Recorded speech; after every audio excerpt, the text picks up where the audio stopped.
Hey there, my name is Jordan Leroy Hansen, also known as LevDev, and I'm here to provide a deck tech slash some gameplay of a really weird jank deck I decided to brew up to get ready for M19.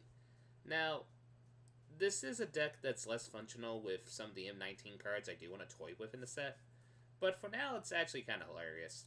The deck itself is called Storm Eternal. It is mostly reliant on this card, Wildfire Eternal. Came from the Hour of Devastation block. It's a 4 mana creature that's a 1/4 that has Afflict 4, which means whenever this creature becomes blocked, if any player loses 4 life. But the most important factor of this is whenever it attacks and isn't blocked, you may cast an instant or sorcery card from your hand without paying its mana cost. Now, obviously, if people realize what your game plan is, they're going to block this constantly even with the cost of 4 life. So we try to make this unblockable. How do we do that? Well, with actually a Dominaria card, Tetsuko Umezawa? I think I pronounced that right. Fugitive. Which is a 1 mana and blue for a 1/3 legendary creature rogue that pretty much has the ability creatures you control with power or toughness 1 or less can't be blocked. Oh hey, now this is unblockable. So this is kind of the main mechanic we're trying to toy with. We have stuff to encourage the combo, such as Bloodlust Insider to make Wildfire attack on turn 4 when it's played, and also we have stuff like Cartouche Steel. Gives it haste, and if the opponent only has like one creature, then we can make it where it can't be blocked. And then, oh hey, this can attack and not be blocked. So then now we kind of go into the top end of the deck, which is the spells. I also put a Glorybringer in there just because it's a decent card. We have stuff like Confiscation Coop as a 1-of to steal stuff from the opponent. We also have spells before that, such as Kefnet's Last Word as a 1-of to see if I can take any necessary pieces that the opponent has from their gameplay strategy. Glimmer of Genius as a card draw engine. And also late game spells that I hope to cast for free with Wildfire Eternal, Commit to Memory, Karn's Temporal Sundering, Riva's Rebuke, Sahiri's Artistry, and Overflowing Insight. So the main game plan is to get this down first, and either try to get multiple copies of this down using like Sahiri's Artistry to cast multiple spells for free. You use Karn's Temporal Sundering to get extra turns to take most benefit from that, and the way you go about this is actually trying to keep a legendary permanent on the battlefield. With that, Tetsuko gets the job done, but if someone removes it, then I try to put other stuff in there that's more harder to remove, such as Hazoret the Fervent, and also cards like Planeswalkers like Chandra Torch of Defiance and Karn, mostly as decent draw engine slash also a way to keep a legendary permanent on the battlefield, so if I need to cast Karn's Temporal Sundering to get an extra turn, then nifty oh, hey, we get an extra turn. Yay! And then hopefully go off. The main win strategy, though, of the game is actually Fight with Fire. Because, since with Wildfire's internal Tet spots, you cast the free instant or sorcery spell from your hand. So when you cast this for free, you can still pay the kicker cost. So you can actually, in theory, cast this for 6 mana and deal lethal damage to your opponent, or even use it as a decent board wipe. Now, other cards I included in the deck, it's 2 Lightning Strike and 2 Abrade. They're just decent cards in the current meta. They're just nice for overall early game removal. One thing I'm considering putting in this deck is maybe a board wipe such as Arrow Devastation or like Sweltering Suns. But I figure for this experiment, it's better to at least use Fight with Fire as our overall quote-unquote board wipe if it's absolutely necessary. That way we can keep our combo pieces like Wildfire Eternal, Tetsuko, Bloodlust Insider if it's necessary, etc., etc. Anyway, that's the deck. So, I'm going to show you how it's played and just, well, let's see if we can get some chaos out of this. So, Storm Eternal, here we go.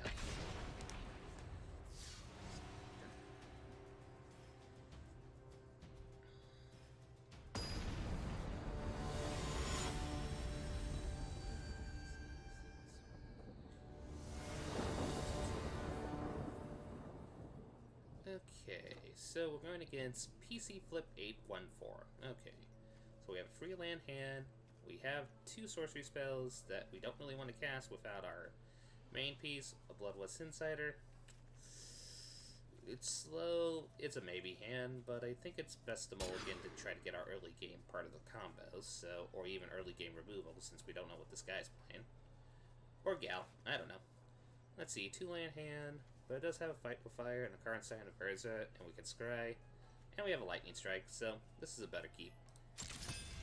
Genre, unfortunately, we're going to have to put this on the bottom and hope for a land, so... But at least we have a Karn once we get to the mana. Okay, he's playing black something. Black-white vampires.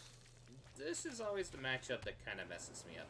So, I'm gonna hold up the Lightning Strike, see if I can get any more significant targets. Presuming... like, maybe I can get a Lord out of it or such. Sky Merchant's Aspirant. I'm gonna pretend I don't have anything.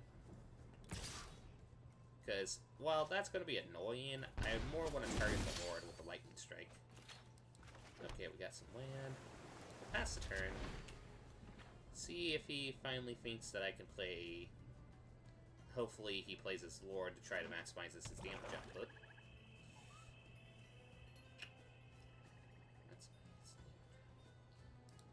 Nah, he's gonna play combat. I'll let him deal the damage to me to see if I can still try to get a card out of him.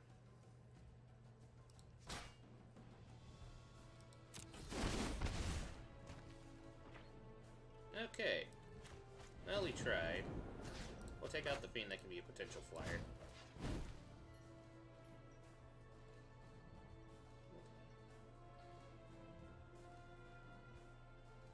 Does he play that indestructible? No, wait. Okay. So, we're hoping for land. Come on. Land. Land. Land. It's fine. That feels bad to fight with fire.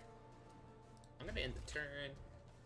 Hope that the opponent thinks that I don't have any more removal. And now plays a more significant threat, like a Lord or something. Okay, he plays his 4 cost. Does he play something for 4 or less? Let's see.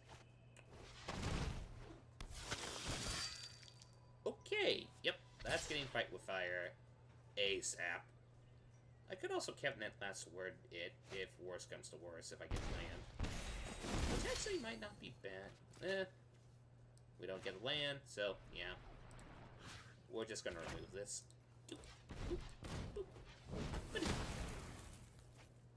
Okay. We really need a land.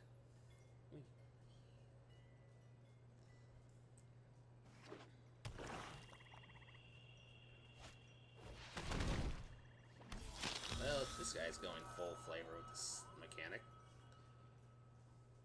It's definitely taking a chunk out of me. Okay, so he gives me the boop. Makes drain boop, and then the boop. Okay, we got some mana. As tempting as it is to play Karn, I'm worried that he has a Lord in his hand, so I think the safest bet here is actually to use Kefnit's last word. Take this, use it as a chunk blocker. It will delay me for a turn. We'll target our own vampire. Yep. Hopefully, in theory, this will just delay the quote-unquote inevitable. At least it gives us the least opportunity to get into 2 card draws and hope that we draw something. Okay. We'll probably commit to memory one of these higher cost vampires once we get our mana back. That's next turn. Or if we draw... Well, no, we don't have a legendary permanent yet, so... Oh, this is not great. Boy, that was not what I needed. Oh boy.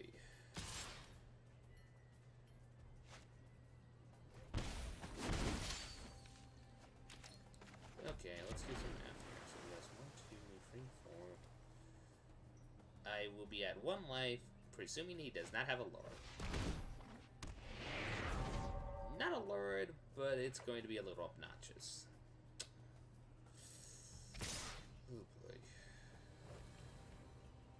We'll see what we top deck here, but I'm pretty sure this is game?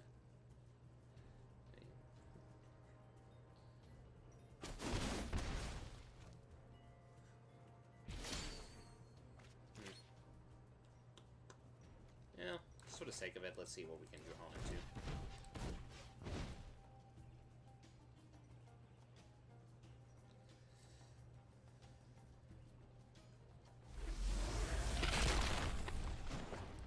I battle for the forces of good.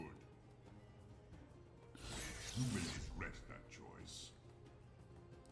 And that's game.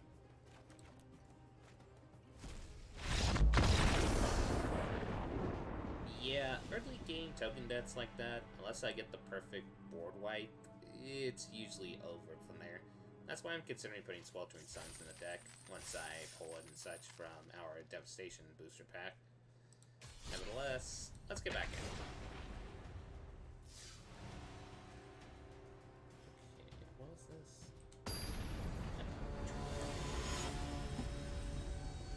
Okay, let's give this a second shot.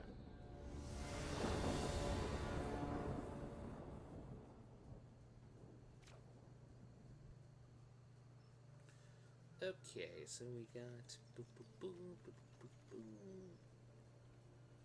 we got a 2-drop. It's a risky keep.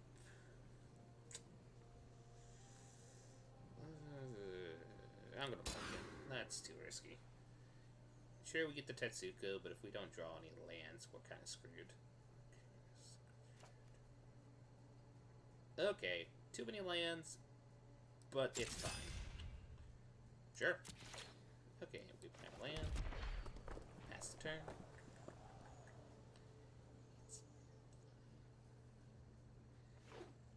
So he's playing red 2. I'll play this in the turn.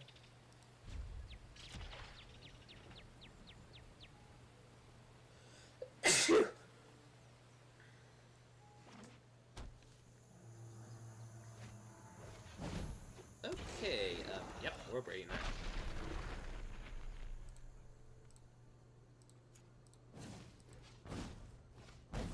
So he's playing dinosaurs. Yep, dinosaur deck. This might get benefit if we actually get up, ramp up to it. We'll play the Insider out.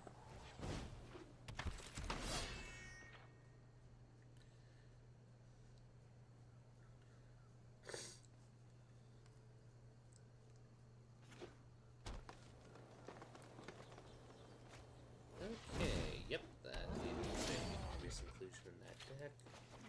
Okay, we'll put out another Bloodlust Insider. We'll just end the turn.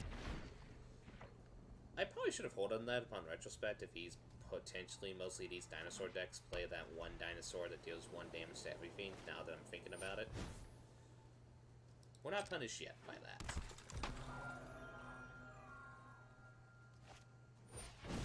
Yet again, we're not punished by that yet. We'll take the 2 damage because we don't want to get him land, because if he's running these many mana dorks / mana reducers, he's probably trying to play up to some big dinosaurs like Sakama, if I have to make a logical guess. Though stealing a Sakama is not, well, not stealing, more copying it is nothing to complain about. But yeah, we'll pass the turn. Let's see what he's trying to ramp up to.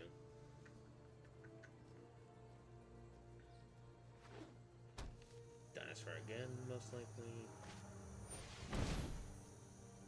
And one of the rare dinosaurs where we can't do our ability on it. Great.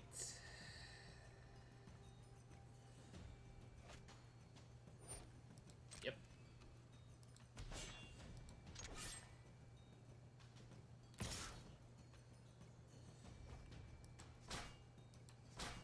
These are one of the rare situations where I think maybe, just maybe in Core 2019 set, that Hexproof land might actually see play. Because of Shalai, and because of this. At the moment, though, boy. Okay, we gotta think on this. I think the approach here is this. We're gonna create a copy. We're gonna create a copy of this. because at least it will block some of the damage that's upcoming. We can block with this and this, and then we can get a land out of it. I don't know if the land's going to be totally relevant, but it will help. This is one of those moments where I wish I had a commit in hand so that I could actually... GG.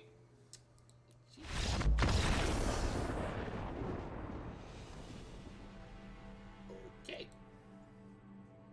That was bad game number 2, so... Ouch. Well, let's see if third time does it. Yeah, I really need to put an early game board wipe or one more commit in this deck.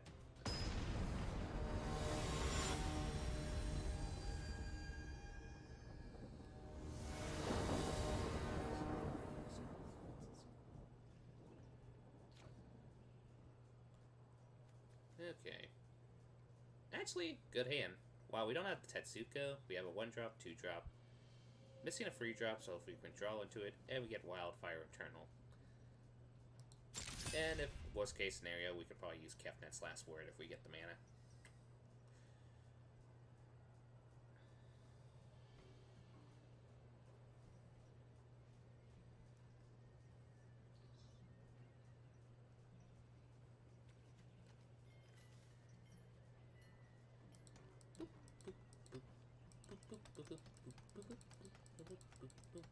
Let's see what if you want to keep your hand at the current moment. Okay, he wants to, so just play a mountain. We'll play an insider to fish out a removal. Pass the turn. Let's see what he's playing. Okay, he's playing black something. We'll do that. And we'll go in for 2-point damage. See if he fatal pushes it. He doesn't. We pass the turn. So this is either black-white vampires, black-green tokens, black-white tokens, or black-green constrictor, or mono-black control. We'll find out soon enough. Okay, he plays another swamp.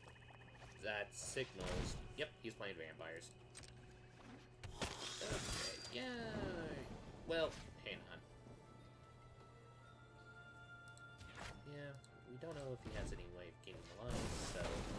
Yes, he is a vampire deck, so he has moments, but I don't think he'll be...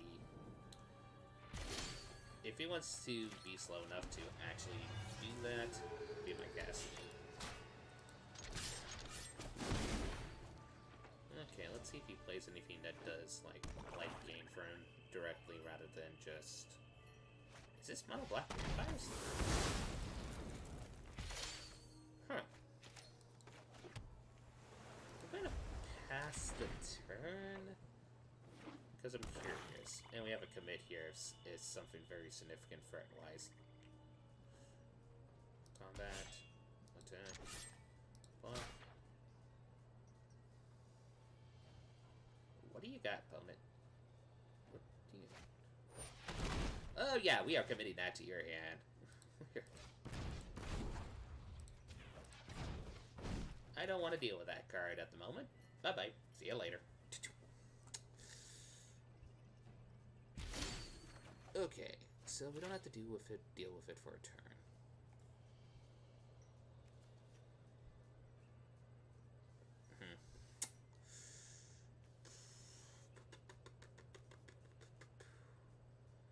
I am tempted just to get the Eternal out, but he is shown to have removal. I think I'm going to just try it Tetsuko first. See if he does removal on it to at least fish a removal spell out of him.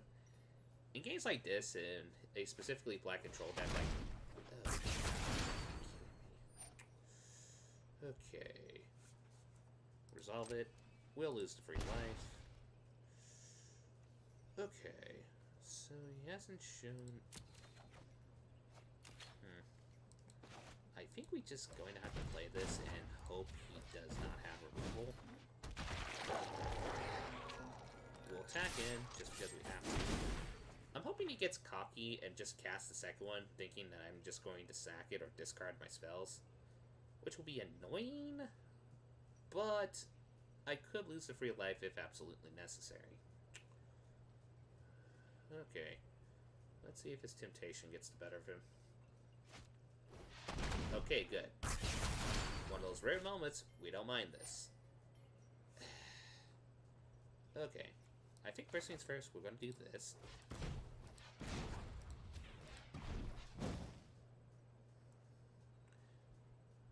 Perfect. We'll discard a mountain. And we'll lose free life. Okay, now we're getting somewhere. Okay, here's what I'm thinking. We take this extra turn. We take the extra turn. We bounce one of these so we don't have to. So yeah, we take the extra turn. We'll lose free life again, unfortunately. Okay, nice. So we go to... I wonder something. If you gain control of this... Nah, it doesn't work because it's a chance to play her.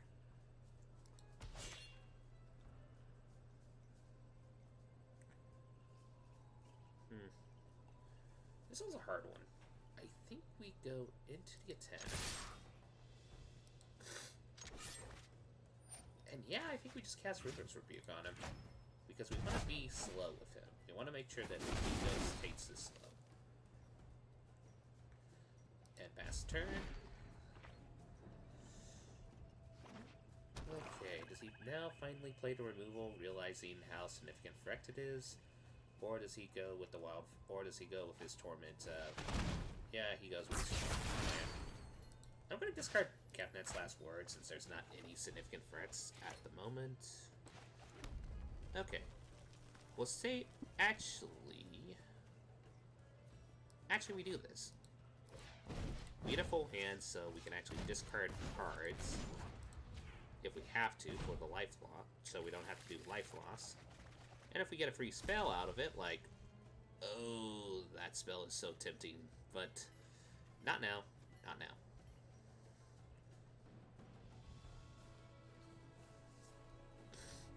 I do also, of course, he fatal pushes, but at least I have the Cartouche Seal. So, do I just Overflowing Insight?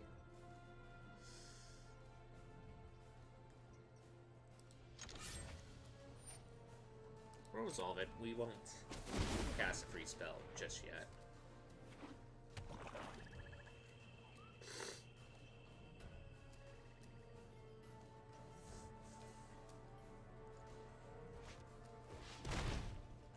Okay, they were getting sick of that. That's understandable. Sure, we'll discard a card. We'll discard a mountain.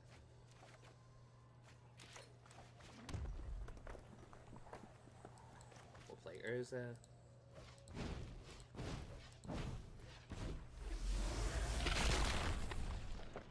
I don't really need card draw at the moment, so I think I'm just going to create a token. Awaken! We'll create a little Bloodlust Insider. We won't do nothing, we'll pass the turn.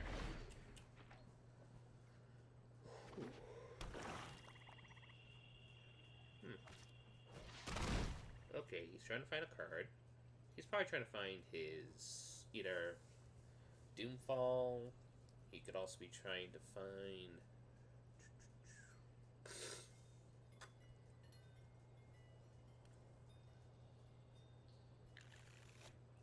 There's a variety of cards he could be looking for. Okay, so board white, fair enough. Okay, I think we discard a card. We discard... This one's interesting. I think we discard Hazard. As weird as this sounds. Just farm me on this. Play Wildfire Eternal. Play Cartouche Seal.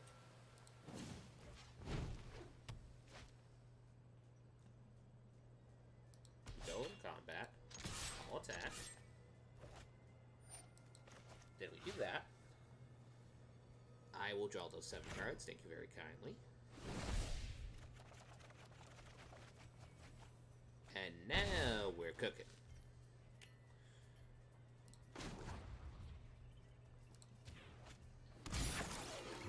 There is great power in the things we make. And then now we can cast River's Rebuke. Get discard a land for the life cost. Oh, you got it. Okay, that one you have to sacrifice, if I recall. Well, first discard a card for that first trigger. We'll sacrifice this, because it's not relevant. Okay. Let's +1 him this time. How convenient. An excellent choice. He's probably going to give me just the land. And honestly, I'm just going to do this. Give it the card to Shove Seal. Do I? Nah. We'll keep it as is. We'll play this out. Just to scare him.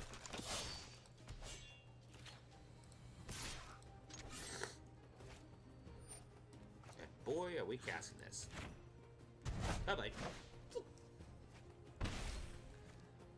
We might actually win this, though it's not in the court just yet.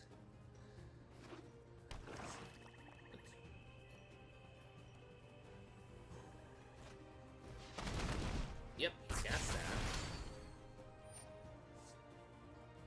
We'll resolve it. We'll sacrifice Bloodlust Insider. And hey, we get another Bloodlust Insider. Okay, do we have any being exiled? That. Nope. We'll just +1 this again. Are you certain of your decision?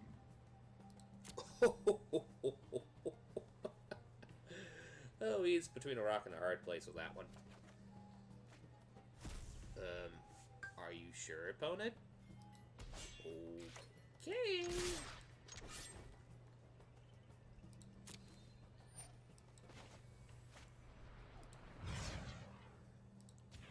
Yeah. G. Yep. Then we play 6 mana rather than 9 since. And read your cards, opponent.